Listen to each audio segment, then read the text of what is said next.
Hey everyone, today we're going to learn 5 habits that can help any guitar hobbyist out there. Now the importance of this is that there are tons of videos and articles about practice habits, mostly written by professional guitar players, and they tell you things like they practice 8 hours a day. Now it's important to understand that they're like marathon runners. At this point in their careers, they need to practice a lot to accommodate the amount of playing they're doing. However, if you're like me, I was in the Army, I am a father, I've worked in corporate America, I've owned a business, and so what happens is that I don't always have time to spend on an instrument. I cannot spend 8 hours a day on an instrument. And so what I've learned over the years is this system that allows me to always spend time with my guitar every day, and it lets me know which area am I working on so I feel like I'm improving. So let's get into it. Now, number 1 is foundation. Foundation is important. It's basically, you can imagine what it is. It's playing chords. When you're new, it's learning your chords. Think of foundation like a foundation to a house. The bigger the foundation, the bigger the house. If you're building a musical house or if you're building your guitar house, you want to build a foundation that is comfortable for you. Now, notice I say comfortable for you, don't say big. You don't need to learn anything more than what you need to learn. Right? So let me give you an example. You want to make sure that you learn your chords and your scales. And you want to make sure that you're building your foundation strong by playing those chords and scales using something like a metronome. Metronomes will instill good habits and help you kind of practice in a certain time frame and let you know how to be on time, which is important. Trust me, your drummer will thank you later. But more importantly, you want to make sure that when you're building your foundation that you are adding to it at least a little bit, at least yearly, okay? So always learn an extra chord, another scale, add to the foundation no matter what. Number 2 is the most important. Number 2 is fluency. Fluency is how you can change chords or move through the scales. So in other words, on a chord, you want to be able to like...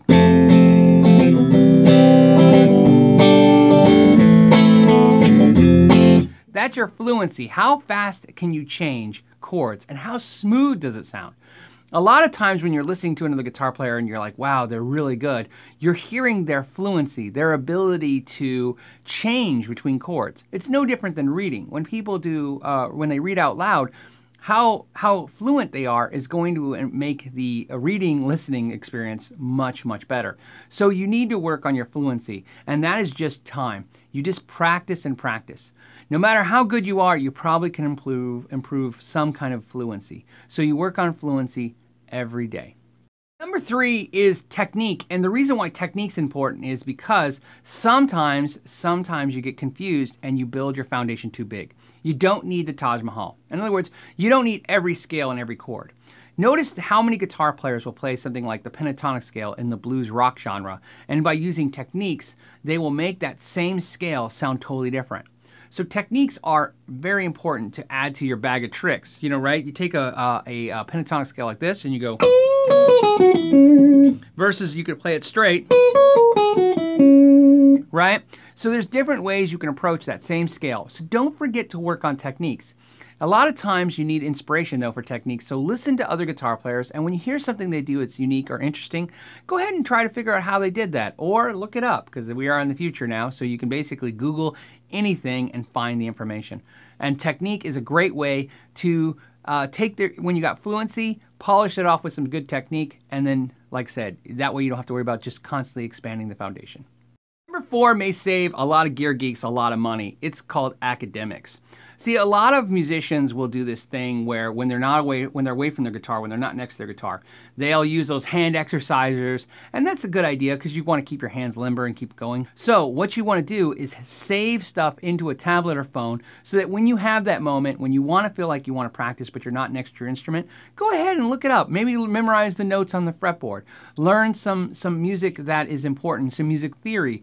Read an article about music theory, right? Watch a video like this. These are all ways to kind of get your brain firing, and you're learning right now. You're just not actually touching your guitar. So don't forget that one of the pillars of learning your instrument is just using your mind, not so much touching the guitar.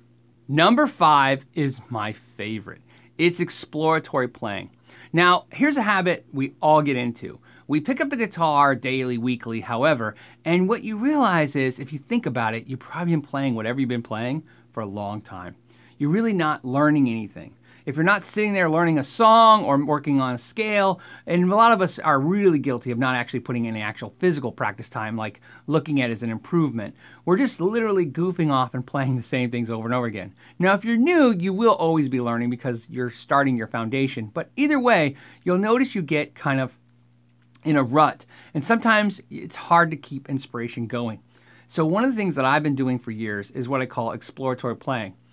I play notes, bad notes on purpose. So sometimes exploratory playing is, like I said, you're just trying new things. And some of the easiest way to try new things is not figure out the right thing to do the wrong thing deliberately, and then analyze it or play with it. And it's fun. It's something to do. It gets you out of a rut. Everybody, I hope that was fun. You can see there's a lot of interesting things you could probably add to your daily regimen, and there's probably some things that you do that's even better than what I came up with. And if there is, please share it in the notes below.